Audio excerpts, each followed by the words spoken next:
mencocokkan nomor rangka dan nomor mesin di surat-surat motor bekas yang kita beli. Ya, tapi kalau CB nomor rangkanya itu di sini, di depan nih. Hey men, bagaimana kabar kalian di sana? Aku harap kalian sehat-sehat saja men.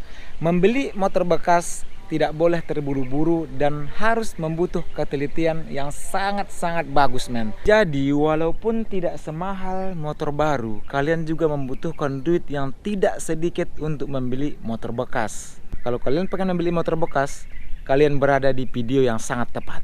Jadi jangan sampai kalian kecewa kalau tidak teliti membeli motor bekas. Nah, di video kali ini aku akan memberikan tips dan trik bagaimana caranya membeli motor bekas yang masih bagus dan seteliti mungkin. Kalian tonton video ini sampai habis dan jangan kalian skip kalau kalian pengen beli motor bekas. Tips yang pertama adalah kalian harus menentukan motor bekas yang ingin kalian beli. Kenapa?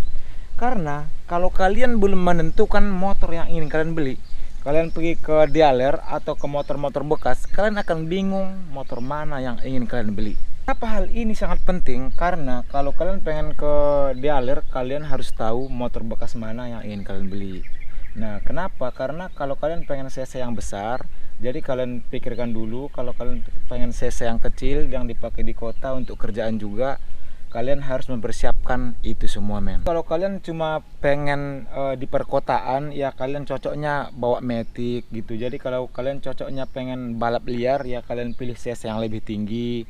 Nah, jadi kalau kalian ke dealer, kalian bingung mau motor apa, kalian bimbang, itu akan mempersulit kalian untuk membeli motor bekas men. Nah, hal yang pertama itu adalah tentukan motor bekas yang ingin kalian beli. Oke. Tips yang kedua adalah kalian kenali harga pasaran motor saat ini men. Nah, kenapa ini penting? Karena supaya kalian tidak dibodoh-bodohi oleh penjual nakal. Nah, itu dia men. Jadi di mana-mana pun sebenarnya banyak penjual-penjual yang sangat nakal.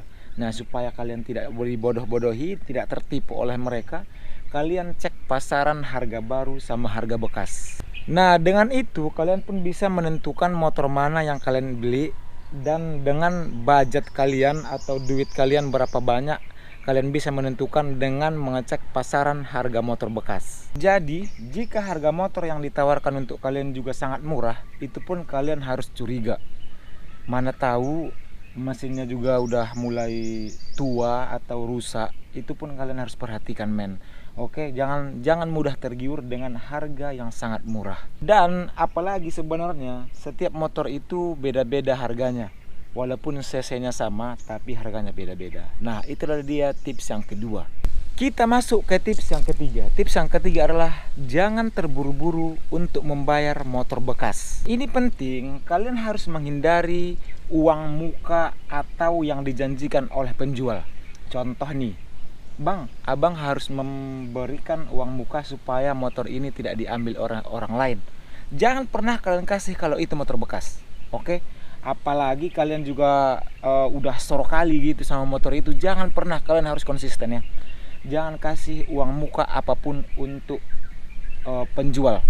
Karena kita bisa tertipu apakah itu mesinnya bagus atau tidak. Apalagi si penjual itu bisa mengatakan ini bisa dicicil bang. Nah, jangan kalian mau yang seperti itu.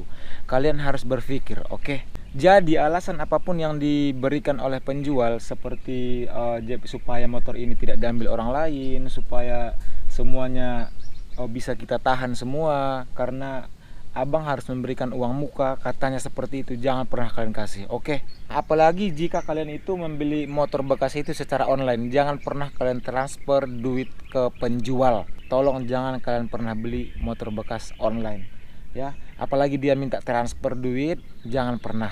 Oke? Kalau tidak bertatap muka langsung, jangan kalian mau motor bekas yang penjual online. Oke? Kita masuk ke tips yang keempat. Tips yang keempat adalah memilih penjual yang jujur. Ya, ini dia. Nah, jadi kalian harus mencari penjual yang sangat jujur men. Ya, sebenarnya banyak yang jujur dan banyak juga yang suka menipu ya. Nah, jadi kalian harus mencari penjual yang jujur supaya kalian tidak tertipu oleh penjual-penjual yang tidak bertanggung jawab. Karena saat ini banyak cara penjual untuk menipu kita, apalagi motor bekas, men. Nah, jadi kalau kalian pengen membeli motor bekas, kalian boleh konsultasi ke kawan kalian. Terus kalau ada motor kawan kalian yang mau dijual pun nggak apa-apa, karena itu adalah tangan dari tangan kawan-kawan kalian semua, men. Nah, jadi itu malah lebih bagus, men. Kita masuk ke tips yang kelima. Tips yang kelima ini adalah jangan lupa kalian mengecek surat-surat motor yang kalian beli. Ya, STNK, BPKB itu harus kalian cek apakah nama dari BPKB sama penjual itu sama, men. Kenapa? Karena mana tahu motor yang kalian beli itu udah hampir tangan ini ke tangan ini gitu, men. Nah, jadi kalian harus mengecek itu apakah motor itu juga curian, men. Ya. Jadi kalau menurutku kalian beli motor itu yang satu tangan aja. Seandainya STNK-nya masih milik dia, terus BPKB-nya juga masih milik dia, jadi kita tidak bimbang dengan itu semua, men. Karena saat ini itu banyak kali motor yang dicuri, apalagi di Medan. Ya, oke. Kalian harus ngecek surat STNK, BPKB apakah sesuai namanya, apakah udah berapa tangan, maksudnya udah berapa tangan yang membeli motor yang bekas yang ingin kalian beli itu, men. Tips yang keenam adalah mencocokkan nomor rangka dan nomor mesin. Nah, ini yang sering kita bisa lewatkan sebenarnya. Dan ini yang sering kita lewatkan, mengecek nomor rangka dan nomor mesin di surat-surat motor bekas yang kita beli. Ya, tapi kalau CB nomor rangkanya itu di sini, di depan, nih. Nah, ini nomor rangka. Nah, ini nomor rangkanya ya. Nah, dan kalau CB nomor mesinnya itu di bawah ini. Ini. Nah, ini. Nah, ini yang sering kita lupakan kalau kita udah pengen kali beli motor yang kita inginkan. Jadi kita sering lupa mengecek nomor rangka sama nomor mesin. Padahal surat-suratnya palsu, curian lagi. Dan itu penting, harus kalian perhatikan nomor rangka sama nomor mesin. Mana tahu motor yang kita beli itu motor curian, tapi STNK-nya itu dikasih mereka STNK asal-asal aja gitu, pelatnya diganti. Itu bisa terjadi, men. Jadi kalian harus hati-hati membeli motor bekas. Tips yang ketujuh adalah mengecek bodi motor yang ingin kalian beli. Ya, kalau kalian sudah mengecek surat-surat STNK-nya, BPKB-nya, kita sekarang mengecek bodinya. Ya, bodinya apakah ada yang retak semuanya, terus mesinnya apakah sudah peot, ya kan, apakah ininya sudah nggak berfungsi lagi, harus kalian cek. Tetapi kalau kalian tidak bisa mengecek motor atau kalian tidak mengerti tentang motor, kalian boleh membawa teman kalian yang mengerti tentang motor, men. Itu pentingnya. Apalagi kalian bawa mekanik juga nggak apa-apa. Mana tahu stangnya udah peot, terus bawaan bannya sudah lari, rantainya juga sudah mulai kendor, udah mulai tidak layak lagi. Itu harus kalian perhatikan semua, men. Jadi kalian cek semuanya, ya kan, kalian cek semuanya seperti ini. Jangan sampai kalian dapat yang lecet kayak gini, ya kan. Ini karena aku jatuh ya, tolong ya. Nah, ini kalian cek semuanya. Dan itulah dia tips yang ke-7. Tips yang ke-8 adalah mengecek oli mesin. Ya, oli mesin ini penting ya. Kalian juga harus cek oli mesinnya apakah masih ada atau tidak. Ya, kalian boleh ukur, kalian buka olinya kalau dia CB di sini. Nah, ini kalian buka, ini kan udah ada pengukurnya nih. Kalian ukur apakah olinya masih ada, apakah masih bagus. Kalau biasanya olinya bagus, suara mesin pun kan akan lebih halus gitu. Nah, jadi kalian harus ngecek olinya apakah berjalan lancar di mesin yang sesuai kalian beli. Ya, oke, itulah dia yang ke-8. Kalian cek olinya, semuanya kalian cek apakah masih layak dipakai atau tidak. Oke, men, kita masuk ke tips yang 9. Tips yang 9 ini adalah menghidupkan mesin. Ya, ini sangat penting ya. Kalian harus hidupkan mesin apakah suara mesin masih halus atau sudah kasar.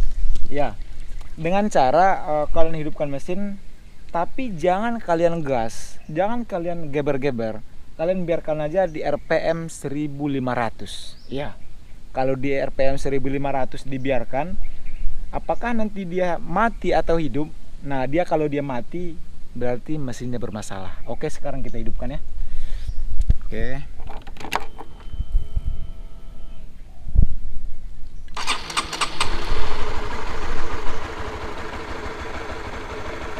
Nah, ini dia, ini normal nih. Nah, ini normal.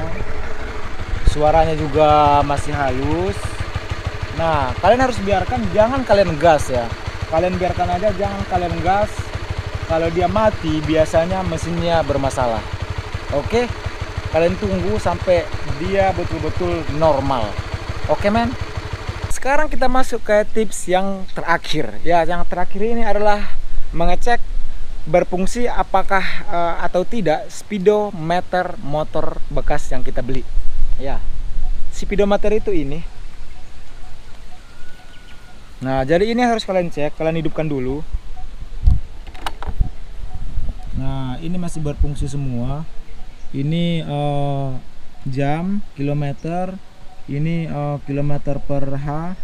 Terus ini minyaknya masih berfungsi semua normal. Terus kalian coba juga lampu seinnya juga. Nah, ini masih berfungsi juga semuanya. Ini juga masih berfungsi. Ke kanan juga masih berfungsi. Itulah dia tips yang ke-10, mengecek berfungsi atau tidak speedometer motor bekas yang ingin kalian beli. Oke, men. Nah, itulah dia 10 tips membeli motor bekas yang menurutku bagus sekali untuk kalian ya. Jadi kalau kalian beli motor bekas, kalian ikuti cara yang ke-1 sampai 10, men, supaya kalian tidak tertipu oleh penjual-penjual yang tidak bertanggung jawab. Ya, terima kasih udah kalian ikuti video ini. I love untuk kalian semua, men. Bye bye.